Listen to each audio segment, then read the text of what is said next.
नमस्कार मित्रों, मैं भरत राणेजा आपको एक तीर्थ के बारे में बताना चाहता हूँ, जिसकी यात्रा हमने कुछ दिनों पूर्व की है। मित्रों, इस तीर्थ को भेट द्वारिका के नाम से जाना जाता है, जो कि समुद्र के बीच में आया हुआ है। एक तरह का द्वीप है, शंखनुमा जिसकी आकृति है, यानी ये द्वीप जो है, इसका क्षेत्रफल जो है वो शंखनुमा है। मित्रों, इसे भेट द्वारिका कहा जाता है और इस भेट द्वारिका तीर्थ का बहुत ही अच्छा महत्व है और ये नगर इतना मनोरम नगर है। और तो आज इस वीडियो में हम बात करेंगे कि भेट द्वारिका की यात्रा कैसे करें और भेट द्वारिका का महत्व क्या है, इस तीर्थ का महत्व क्या है, यहाँ की यात्रा करने में कितना खर्चा आएगा, कहाँ पर रुकना होगा और हमें साथ में क्या लेकर जाना है, यानी प्रसाद के लिए, दान के लिए हमें साथ में क्या क्या लेके जाना है। इसके साथ साथ हम भेट द्वारिका में कौन कौन से तीर्थ का दर्शन कर सकते हैं, यात्रा में कितना समय लगेगा, कितना खर्चा आएगा, इसके बारे में आज इस वीडियो में हम बात करेंगे। तो इस वीडियो को पूरा जरूर देखना और इस वीडियो को लाइक करना, और जो आपके मित्र यात्रा के इच्छुक हैं, यात्रा को प्रिय यानी यात्रा करना उनको पसंद आता है, तो उनके साथ ये वीडियो शेयर अवश्य करना। तो बात करते हैं मित्रों कि इसे भेट द्वारिका क्यों कहा जाता है और भेट द्वारिका एक तरह का तीर्थ क्यों है, इसके बारे में बताना चाहूँगा। मित्रों, यहाँ पर यानी इस भेट द्वारिका में कृष्ण भगवान ने सुदामा से मुलाकात की थी, यानी भेंट जो की थी, कृष्ण ने सुदामा के साथ जो भेंट की थी वो इस भेट द्वारिका में की थी। इसके लिए इसे भेट द्वारिका कहा जाता है। और मित्रों, इसका क्षेत्रफल शंख के आकार का है। भगवान कृष्ण, भगवान विष्णु गदा चक्र शंख हाथ में धारण करते हैं, तो वो शंख जो होता है जिसे हम पूजा में इस्तेमाल करते हैं, उस शंख के आकार की ये भूमि है। इसके लिए इस भूमि को, इस नगर को शंखोद्वार भी कहा जाता है। और मित्रों, एक कहानी आती है कि भगवान विष्णु ने शंकासुर नामक राक्षस का वध किया था, जो इसी नगर में किया था, इसलिए इसे शंखोद्वार कहा जाता है या शंखोधर नगर कहा जाता है। और मित्रों, इस नगरी के बारे में बात करें तो हनुमान जी और मकर ध्वज की, जो मकर ध्वज है, हमें पता है कि मकर ध्वज हनुमान जी के पुत्र हैं और हनुमान जी की मकर ध्वज से भेंट यहीं पर हुई थी, इसीलिए भी इसे भेट द्वारिका कहा जाता है। इसके बाद बात करें कि मीरा जो है वो भगवान श्याम की भक्त थी, भगवान कृष्ण की भक्त थी, और मीरा ने अपने अंतिम यानी जीवन के अंतिम काल में यहाँ पर आकर कृष्ण की भक्ति की और अंत में वो कृष्ण की मूर्ति में समा गए, तो इस वजह से भी इन्हें भेट द्वारिका कहा जाता है। इसके बाद बात करें तो कृष्ण भगवान का निवास स्थल था भेट द्वारिका। जो प्रचलित द्वारिका है वो गोमती नदी के किनारे द्वारिका नगर के नाम से बसा हुआ है, और ये भेट द्वारिका एक समुद्र के बीच में द्वीप के आकार का है और जिसके चारों तरफ समुद्र है, यानी पानी ही पानी है। और यहाँ पर प्रत्येक वस्तु जो है, प्रत्येक सामग्री जो है वो नाव के द्वारा, जहाज के माध्यम से कहीं और से, यानी द्वारिका नगर से या ओखा नगर जो कि द्वारिका भेट द्वारिका के नज़दीक में होता है, तो वहाँ से जल मार्ग से होता है। सड़क मार्ग और रेल मार्ग यहाँ पर उपलब्ध नहीं है। इसके अलावा मित्रों, बात करें तो भगवान श्री कृष्ण के भक्त थे नरसिंह भक्त, और नरसिंह भक्त की हुंडी भी यहीं पर भरी गई थी। पहले के ज़माने में क्या होता था, जैसे कि अभी हम मनी ऑर्डर बात करते हैं, आंगड़िया बोल सकते हैं, मनी ऑर्डर बोल सकते हैं। जैसे कि हमें कहीं बाहर जाना है तो हम एक मनी ऑर्डर या ड्राफ्ट बना लेते हैं और वो ड्राफ्ट लेकर साथ में जाते हैं। अभी जैसे बैंक में जमा करवा देते हैं और ATM कार्ड साथ में लेके जाते हैं, तो वैसे ही पहले होता था कि मनी ऑर्डर एक तरह का लेटर जो होता था उस पर लिख के दे दिया जाता था कि आपके मित्र ने हमें इतना रुपया दिया है और वो आपके पास आने वाले हैं और आप उन्हें दे देना। तो नरसिंह भगत जो थे वो गरीब थे, तो लोग उनका मजाक उड़ाने के लिए ऐसा बोलते थे कि आपके मित्र द्वारिका में रहते हैं और हम द्वारिका जा रहे हैं, तो आप हमें कुछ लिख कर दे दो कि आपके मित्र हमें वो राशि जो है वो दे देंगे। वो फिर द्वारिका गए तो द्वारिका में कृष्ण भगवान ने वो जो हुंडी था, यानी जो कोरियर था, जो आंगड़िया था या मनी ऑर्डर था, वो मनी ऑर्डर का राशि भगवान श्री कृष्ण ने उन लोगों को दिया था। तो एक तरह से प्रकार की भगवान की लीला थी।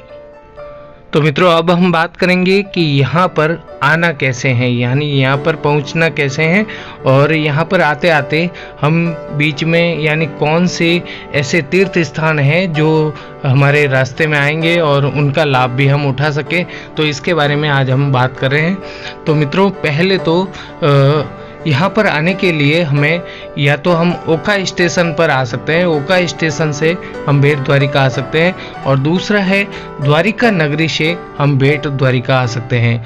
तो मित्रों, ओखा आते हैं तो हम और किसी तीर्थ का लाभ नहीं ले पाएंगे, और द्वारिका नगरी से यहाँ पर आते हैं तो बीच में जो तीर्थ आते हैं उनके बारे में मैं आपको बता देता हूँ।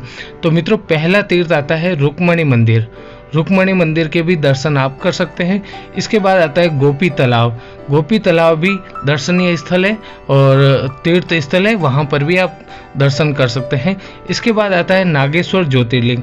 नागेश्वर ज्योतिर्लिंग के दर्शन का लाभ उठा सकते हैं।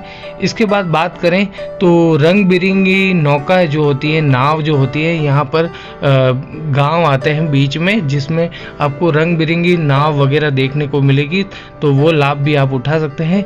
और यहाँ पर आजू बाजू में जो ऐसा बात करें तो सभी मछुआरे रहते हैं, मछुआरों के गाँव है, तो नाव आपको देखने को मिलेगी रंग बिरंगी और बहुत ही अद्भुत नज़ारा होगा। इसके अलावा मित्रों, बात करें तो बीच में मार्ग में, यानी आप द्वारिका से यहाँ पर भेट द्वारिका आते हैं तो टाटा नमक कंपनी आती है जो भी आपको देखने को मिलेगी।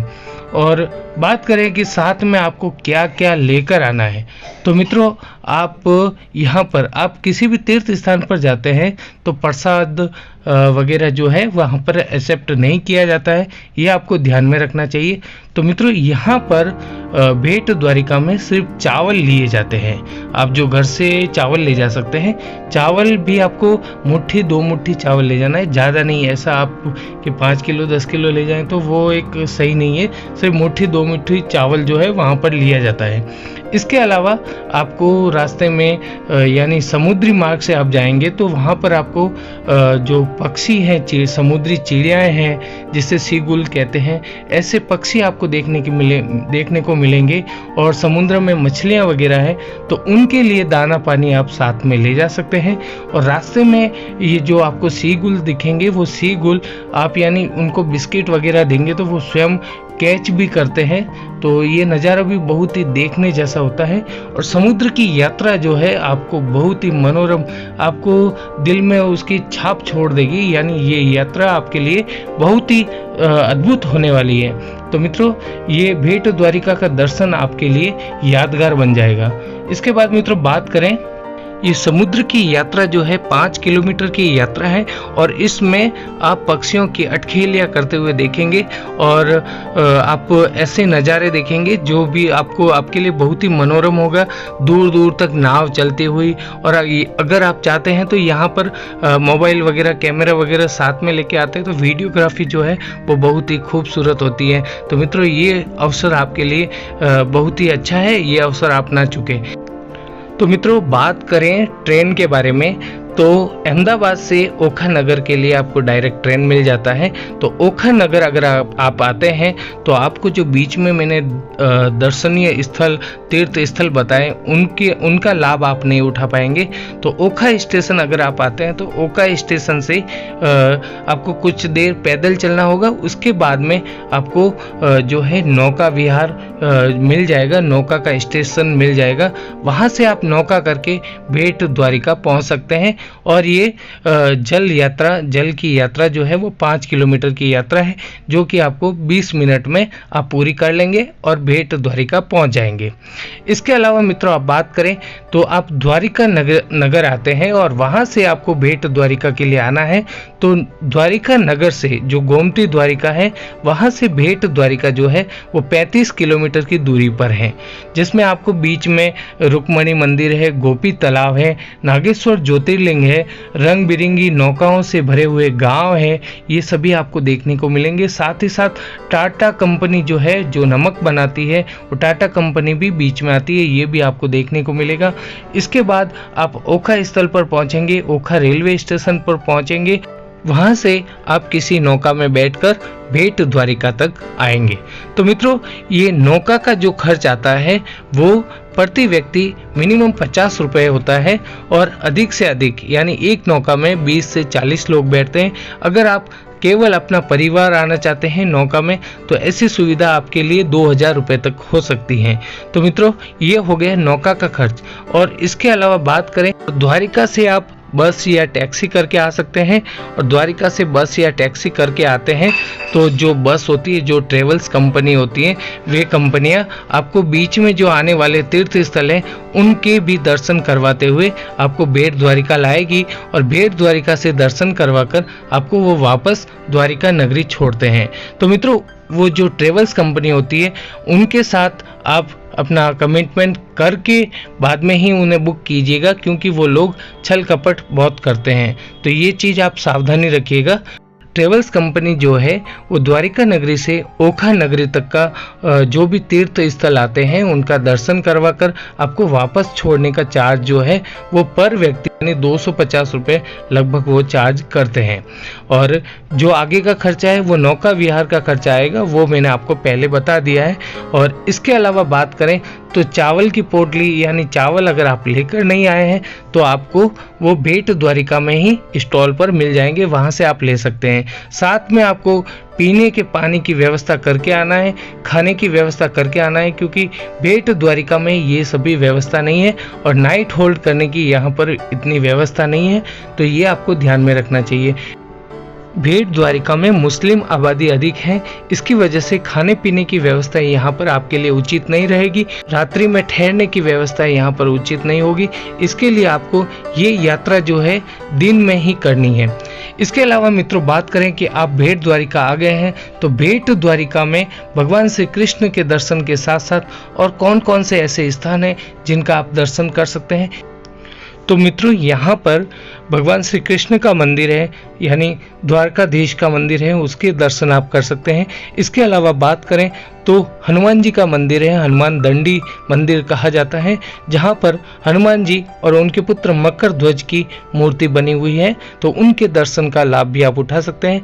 इसके अलावा बात करें तो एक मीराबाई का मंदिर बना हुआ है, उनके भी दर्शन आप कर सकते हैं। इसके अलावा बात करें तो यहाँ पर कई ऐसे सरोवर हैं जिनके दर्शन आप कर सकते हैं। वो सरोवर पहले ज़्यादा थे, अभी लगभग 2 या 3 सरोवर ही हैं, तो उनके दर्शन आप कर सकते हैं। तो मित्रों, ये द्वारिका नगरी जो है वो बहुत ही मनोरम नगरी है, यानी भेट द्वारिका जो है वो बहुत ही सुंदर नगरी है। इसके दर्शन आप करेंगे, ये दर्शन जो है आपके लिए यादगार बन जाएंगे। तो मित्रों, यहाँ पर आप दिन में यानी सुबह 7 बजे से लेकर शाम को 7 बजे तक आपकी यात्रा कंप्लीट हो जाए, ऐसा समय आप तय करके आए, तभी आपके लिए अच्छा रहेगा, क्योंकि ये नौका विहार है और रात्रि का सफ़र नहीं होना चाहिए। और नौका जो है यानी समुद्री यात्रा में चलने वाली नौकाएं जो है सुबह 7 बजे से प्रारंभ हो जाती है और रात्रि के 7 बजे तक रहती है। और मंदिर जो है दोपहर में 2 घंटे बंद रहता है, तो उसके हिसाब से आप समय तय कीजिए और यहाँ पर दर्शन करने के लिए आइए।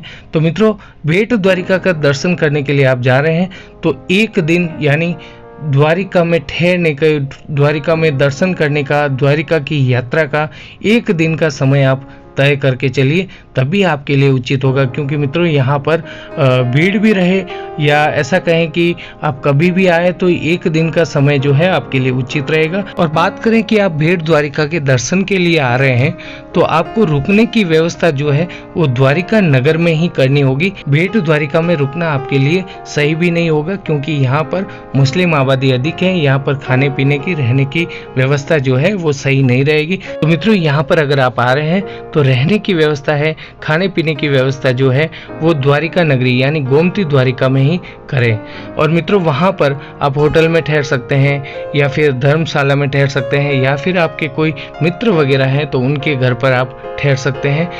उनका धर्मशाला का जो चार्ज वगैरह होता है वो 500 रुपये से 1000 रुपये के लगभग होता है अगर आप 5 सदस्य हैं तो।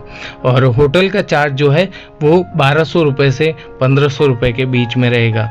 तो मित्रों, धर्मशाला और होटल के खर्चे के बारे में अब बात करें। खाना पीना आपको करना है तो आप जो है द्वारिका स्टेशन जो है वहाँ पर आप रेलवे स्टेशन का जो भोजन होता है उसका लाभ आप उठा सकते हैं। इसके अलावा बात करें तो द्वारिका, गोमती द्वारिका में भोजनशाला है तो वहाँ पर आप भोजन कर सकते हैं, जो कि आपको 20 रुपये वहाँ की एक शुल्क होता है वो कटवाना होता है। उसके बाद में वहाँ भोजन कर सकते हैं। इसके अलावा बात करें, वहाँ होटल भी बहुत है, रेस्टोरेंट भी है, वहाँ पर आप भोजन कर सकते हैं। और वहाँ पर पर्सन आपको 300-400 चार्ज इतना लगभग आएगा। तो ये थी द्वारिका नगरी के बारे में, यानी भेट द्वारिका की यात्रा के बारे में जानकारी जो मैंने आपको दी। मेरे द्वारा दी गई जानकारी आपको बहुत अच्छी लगी होगी। इस वीडियो को लाइक करना, अपने मित्रों के साथ शेयर करना। फिर मिलेंगे नई जानकारी लेकर।